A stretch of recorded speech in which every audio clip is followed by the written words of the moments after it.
औज़ुबिल्लाहिमिनश्शैतानिर्रजीम बिस्मिल्लाहिर्रहमानिर्रहीम।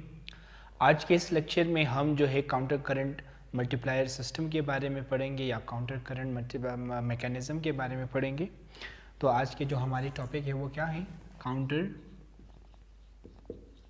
Current mechanism.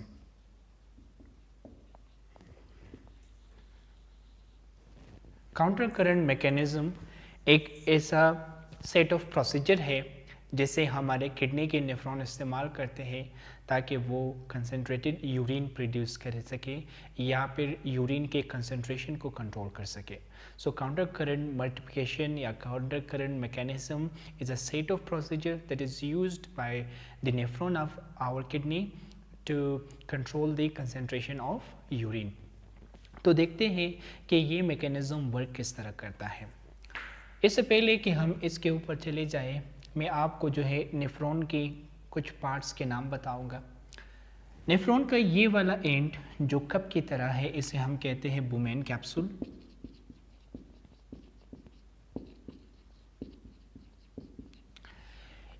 Nephron का ये क्वाइल्ड एरिया कहलाता है पीसीटी, जिसका पूरा नाम है प्रॉक्सिमल कॉन्वोल्यूटेड ट्यूब्यूल।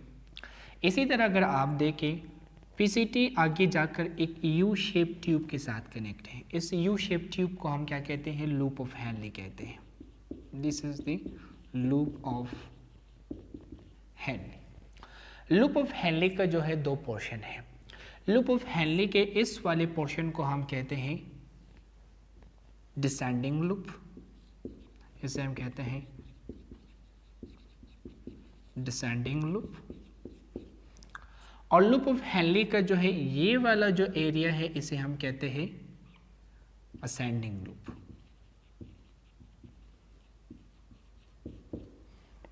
ठीक है। फिर इसी तरह जो है असेंडिंग लूप का जो है दो एरिया होता है। ये है थिक असेंडिंग लूप और इसके ये वाला जो एरिया है इसे हम कहते हैं थिन असेंडिंग लूप। इसी तरह अगर आप देखें, ये हमारा असेंडिंग लूप आगे जाकर एक और कॉइल ट्यूब के साथ कनेक्ट है जिसे हम कहते हैं डीसीटी, जिसका पूरा नाम है डिस्टल कॉन्वोल्यूटेड ट्यूब्यूल। और डिस्टल कॉन्वोल्यूटेड ट्यूब्यूल आगे जाकर एक स्ट्रेट ट्यूब के साथ कनेक्ट है जिसे हम कहते हैं कलेक्टिंग डक्ट। तो ये था पूरा नेफ्रॉन की पार्ट्स। अब मूव करते हैं अपने टॉपिक के ऊपर जिसका नाम था काउंटर करंट मैकेनिज्म। अगर हम देखें काउंटर करंट मैकेनिज्म ये स्टार्ट कहाँ से होता है? काउंटर करंट मैकेनिज्म जो है ये स्टार्ट होता है थिक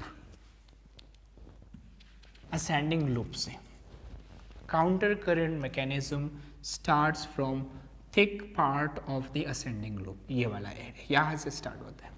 एक चीज़ मैं आपको बताऊं, ये जो हमारा असेंडिंग लूप है, ascending loop is impermeable to water. इसका मतलब क्या है कि इस लूप के अंदर ना तो बाहर से पानी इंटर हो सकता है और ना ही इसके अंदर से पानी बाहर आ सकता है। This part of the loop of Henle which is known as ascending loop of Henle is impermeable to water.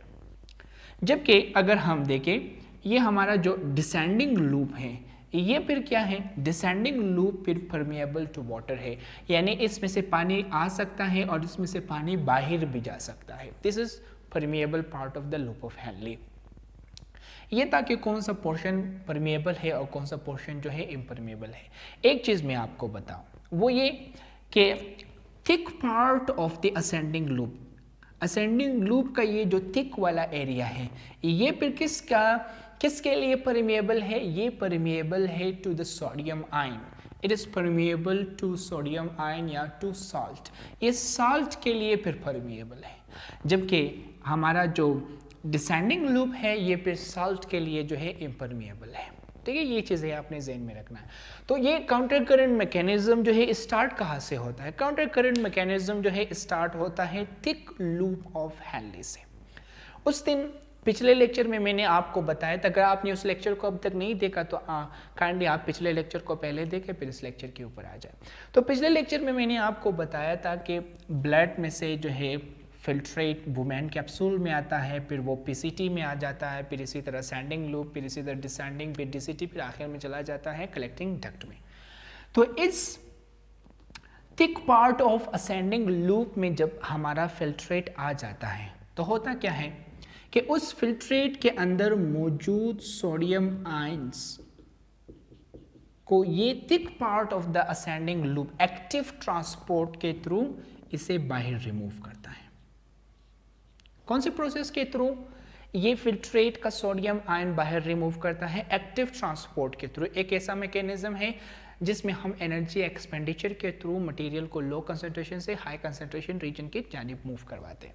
तो होता क्या है, जब filtrate thick part of ascending loop को पहुंच जाता है तो यहाँ पर ये thick part of ascending loop active transport को इस्तेमाल करके फिल्ट्रेट का सोडियम आयंस को ये बाहर रिमूव करता है। कहाँ पर? इंटरस्टिशियल टिश्यूज के अंदर या इंटरस्टिशियल फ्लूइड के अंदर इसे क्या करता है? मूव करवाता है। जब यहाँ पर सोडियम आयन आ जाए तो उस सोडियम आयन के एंट्रेंस की वजह से, उस सोडियम आयन के आने की वजह से यहाँ का जो ऑस्मोटिक ग्रेडियंट है, सॉरी यहाँ का जो कंसंट्रेशन है वो क्या होगा? बढ़ जाएगा। यहाँ का कंसंट्रेशन क्या होगा? सोडियम के आने की वजह से इस वाले एरिया का जो कंसंट्रेशन है वो क्या होगा? बढ़ जाएगा। उस वक्त मैंने आपको बताया था कि ये जो thick part of loop of Henley है, ये जो thick part of ascending loop of Henley है, ये इम्परमिएबल टू वाटर है। बेशक यहाँ का कंसंट्रेशन ज़्यादा हो चुका है और यहाँ का कंसंट्रेशन कम हो चुका है। इट मीन्स कि यहाँ पानी जो है कम है, यहाँ पानी क्या है? ज़्यादा है। अब पानी को क्या करना चाहिए? पानी को तो करना चाहिए कि वो यहाँ से यहाँ आ जाए, लेकिन क्योंकि ये जो है इम्परमिएबल टू वाटर है, इसी वजह से इसमें से पानी जो है बाहर नहीं निकल सकता। तो यहाँ से अगर पानी नहीं निकल सकता तो पानी कहाँ से निकलेगी ताकि इस वाले एरिया के कंसंट्रेशन को दोबारा जो है बैलेंस करवाए। उस वक्त मैंने आपको क्या बताया था कि ये जो डिसेंडिंग लूप ऑफ हेनली है ये है परमिएबल टू वाटर, ये पानी के लिए परमिएबल है। तो क्या होगा? इस वाले एरिया का, ये इंटरस्टिशियल फ्लूइड वाले एरिया का कंसंट्रेशन ज़्यादा है, डिसेंडिंग लूप ऑफ हेनली की कंसंट्रेशन क्या है? कम है। यहाँ कंसंट्रेशन ज़्यादा होने से मुराद ये कि यहाँ पर पानी की मिक़दार कम है।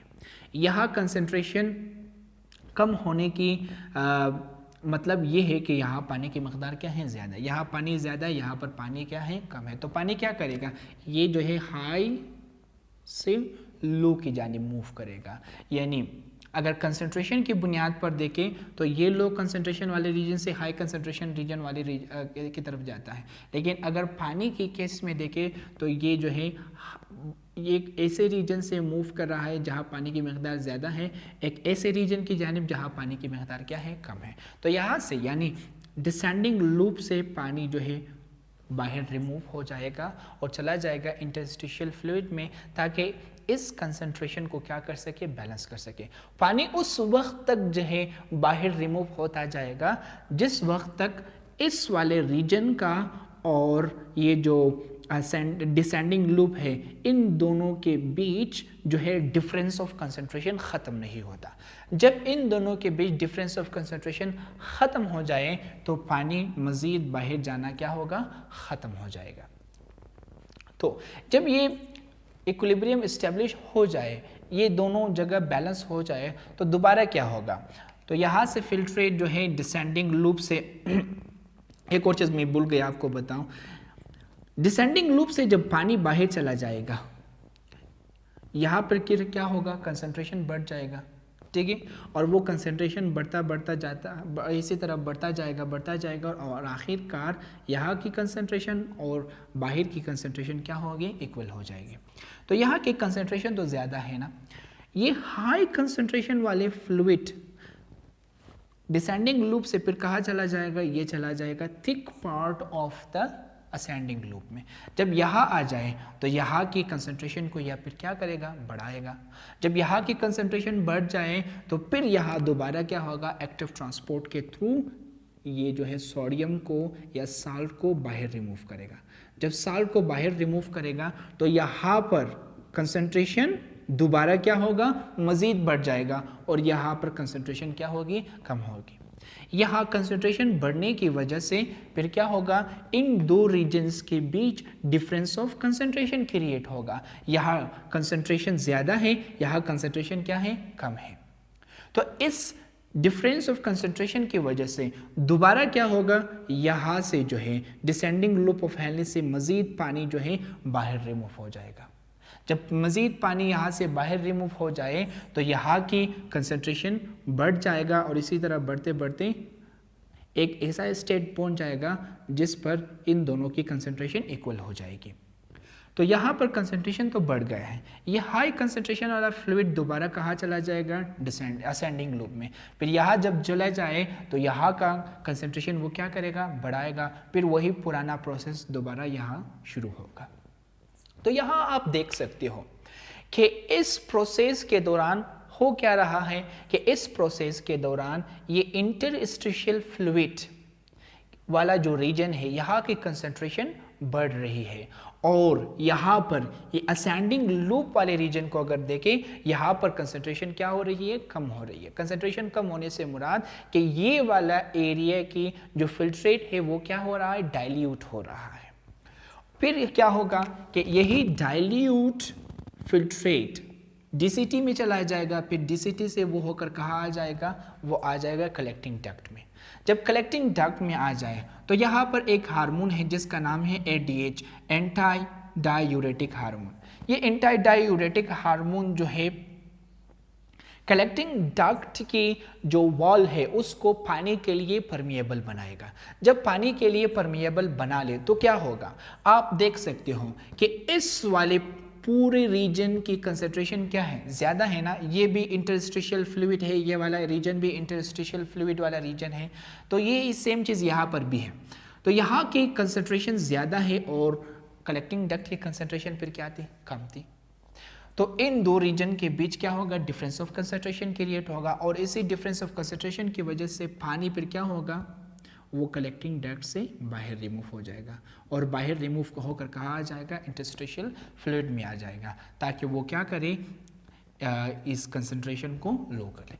जब पानी कलेक्टिंग डक्ट से बाहर निकल जाए तो क्या होगा, कलेक्टिंग डक्ट के अंदर मौजूद फिल्ट्रेट जिसे अब हम यूरिन कहते हैं, वो यूरिन की कंसंट्रेशन फिर बढ़ जाएगी, क्योंकि यहाँ से तो पानी निकल रहा है। पानी निकल जाए तो क्या होगा, यूरिन की कंसंट्रेशन खुद बहुत बढ़ जाएगी और फिर वही कंसंट्रेटेड यूरिन कलेक्टिंग डक्ट से फिर रेनल पेल्विस, फिर जो है यूरिटर, फिर यूरिनरी प्लेट, फिर इसी तरह यूरिथ्रास के थ्रू हमारे बॉडी से क्या होगा, बाहर रिमूव होगा। तो इस मैकेनिज्म का नाम क्या है, काउंटर करंट मैकेनिज्म।